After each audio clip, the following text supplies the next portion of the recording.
అలాగే క్రీస్తు పుట్టినరోజు సందర్భంగా క్రైస్తవులందరికీ శుభాకాంక్షలు. ఇప్పుడు విజయసాయి రెడ్డి గారి నిన్న ప్రెస్ మీట్ చూశాను. వారు ఏమంటున్నారంటే ప్రజా సంక్షేమం దృష్ట్యా, విద్యుత్ వినియోగదారుల యొక్క సంక్షేమం దృష్ట్యా మేము నిర్మాణాత్మక ప్రతిపక్షంగా ఈ యొక్క కార్యక్రమం చేస్తున్నామని చెప్పేసి సూక్తి కావాలి బాగానే చెప్తున్నారు. అసలు ఇది ఒకటి విద్యుత్ ఛార్జీల పెంపు కాదు యాక్చువల్ గా. అసలు దీన్ని ఒకసారి ప్రేక్షకులు కూడా అర్థం చేసుకోవాలి. ప్రాబ్లం ఎక్కడ వచ్చిందంటే 2019 ముందు ఆశా గారు ఓకే విద్యుత్ వినియోగం పెరుగుతుంది, దాని తగ్గట్టు ప్రొడక్షన్ కూడా పెంచుకోవాలి. ఇందాక అనలిస్ట్ గారు చెప్పినట్టు ప్రొడక్షన్ పెంచుకోవాలి. దానికి ప్రొడక్షన్ కాస్ట్ తగ్గే విధంగా మనకి సోలార్ అంటే సౌర విద్యుత్తు, పవన విద్యుత్తు అది కొంచెం తక్కువ రేటుకి వస్తుంది. దాన్ని ఎక్కువ పెద్ద ఎత్తున పెంచుకోవాలి. అందుకే 2019 ముందు చంద్రబాబు నాయుడు గారి ప్రభుత్వం, ఎన్డీఏ ప్రభుత్వం అప్పుడు పీపీఎల్ చేసుకున్నారు సౌర విద్యుత్కి, పవన విద్యుత్. దీర్ఘకాలికంగా మనకి ఎక్కువ విద్యుత్ వచ్చే విధంగా, తద్వారా తక్కువ రేటుకి వచ్చే విధంగా చేశారు. జగన్మోహన్ రెడ్డి గారు ఏం చేశారు, రాగానే అదంతా క్యాన్సిల్ చేశారు. ఆశా గారు మొత్తం క్యాన్సిల్ చేసి పడేశారు. చేసేసి ఏం చేశారు, ₹4.70 కొనవలసిన విద్యుత్ ని ₹7.60 కొన్నారు. అంటే ₹3 అదనంగా యూనిట్ కి కొన్నారు. దీనివల్ల డిస్కౌంట్లు ఏమైంది, ₹130,000 లాస్కి వెళ్ళిపోయింది. పైపెచ్చు ఏదైతే పీపీఎల్ క్యాన్సిల్ చేశారో వాళ్ళు కోర్టుకు వెళ్తే కోర్టు తీర్పిచ్చింది, నువ్వు పీపీఎల్ చేసుకున్నా క్యాన్సిల్ చేయడం కుదరదు, నువ్వు వాడినా వాడుకోకపోయినా వాళ్ళకి డబ్బులు కట్టాల్సిందే. అంటే వాళ్ళకి దగ్గర 11,000 కోట్లు వాళ్ళు చెల్లించి వాడుకోకపోయినా చెల్లించాల్సి వచ్చింది. ఈ భారం మొత్తం ఎవరి మీద పడిందండి? పైపెచ్చు ఆ భారం పోసేటకి ఏం చేశారు గత ప్రభుత్వం, 9 సార్లు విద్యుత్ రేట్లు పెంచి 32,000 కోట్లు వినియోగదారుల నుంచి వసూలు చేశారు.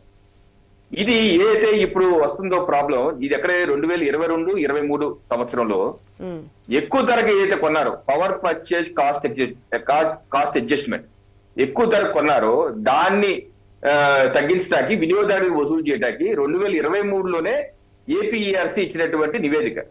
దాన్ని 2023-24లోనే గత ప్రభుత్వం అమలు చేయాలి. వాళ్ళు చేయకుండా ఎన్నికలు వస్తాయి కదా, మళ్ళీ ఇప్పటికే 9 సార్లు పెంచాం, మళ్ళీ దాన్ని అడ్జస్ట్ చేస్తూ మళ్ళీ అదనంగా వసూలు ప్రాబ్లం వస్తుందని చెప్పి వాళ్ళు పెండింగ్ లో పెట్టి కూర్చున్నా అది మా మీద పడింది. సో ఇప్పుడు జరుగుతుంది ఏంటంటే పవర్ అడ్జస్ట్మెంట్, ఇది కూడా ముఖ్యమంత్రి గారు క్లారిఫై చేశారు. దీన్ని 6,000 కోట్లు అని చెప్పి ఏపీఆర్సీ మాకు ఇచ్చింది, మేము అది కూడా తగ్గిస్తున్నాము. సాధ్యమైనంత తగ్గించేసి భవిష్యత్తులో ఇటువంటి అడ్జస్ట్మెంట్ హైక్ అయితే చెయ్యం, విద్యుత్ రేట్లు అయితే పెంచాం, హైక్ కూడా ఇలాంటి అడ్జస్ట్మెంట్ కూడా లేకుండా మేము ముందు నుంచే ప్రణాళికాబద్ధంగా వెళ్తున్నాము అని చెప్పేసి మా ముఖ్యమంత్రి గారు, ఎన్డీఏ ముఖ్యమంత్రి చంద్రబాబు నాయుడు చాలా స్పష్టంగా చెప్పారు.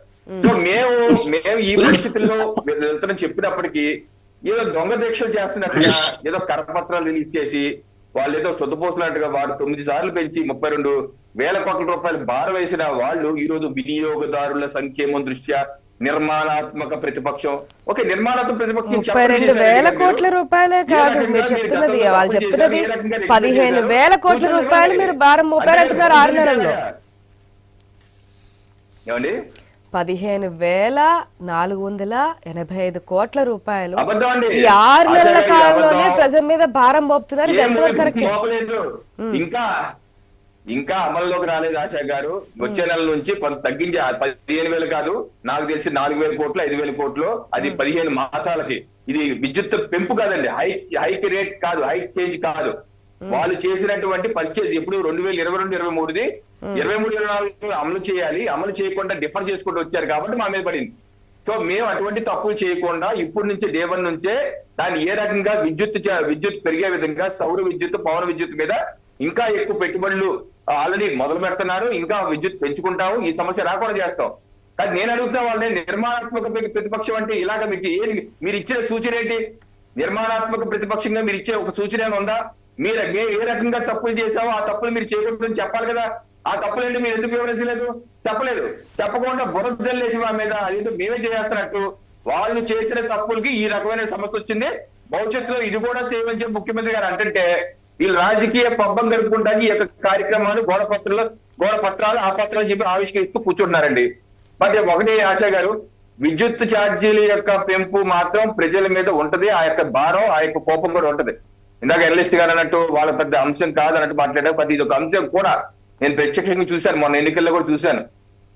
చిన్న మధ్య తరగతి కుటుంబాలు కూడా జగన్మోహన్ రెడ్డి గారికి వ్యతిరేక ఓటేయడానికి కారణం నాకు కూడా ప్రత్యక్షంగా చెప్పింది ఏమంటే ఇన్నిసార్లు పెంచేశారు, తడిచి మోపుడు అయిపోయింది, ఇదైతే కుదరదు, ఇదైతే మాకు చాలా ఇబ్బందిగా అని కూడా అన్నారు. సో విద్యుత్ ఛార్జీల పెంపు అనేది ఒక అంశంగా ఉంటుంది, అది మాకు తెలుసు కాబట్టి భవిష్యత్తు ఇటువంటి లేకుండా ముందస్తుగా చర్యలు తీసుకుంటూ అడ్జస్ట్ చేసి ప్రొడక్షన్ కూడా పెంచుకుంటూ దాని కాస్ట్ తగ్గే విధంగా చేసుకుంటూ ఈ యొక్క సమస్య రాకుండా చూసుకుంటామని చెప్పి ముఖ్యమంత్రి గారు చంద్రబాబు నాయుడు గారు కూడా చెప్పారంట. ఇంత చెప్పినప్పటికీ ఇటువంటి నాటకాలు, ఇది ఎన్నికలు అయిపోయిన నెల రోజుల నుంచే మొదలు పెట్టేశారు. రాష్ట్రపతి పాలన పెట్టాలి, బర్త్ ఆఫ్ చేసేయాలి, ఈ ప్రభుత్వం అయిపోయింది, ఏమి చేయలేదు, నెల రోజుల నుంచే మొదలు పెట్టారు. ఇప్పుడు 6 నెలలు ఏంటి, ఆల్రెడీ మొదలు పెట్టేశారు. ఈ నాటకాలు ప్రజలు చూస్తారండి, ఎవరైనా పట్టించుకోరండి ఈ నాటకాలు.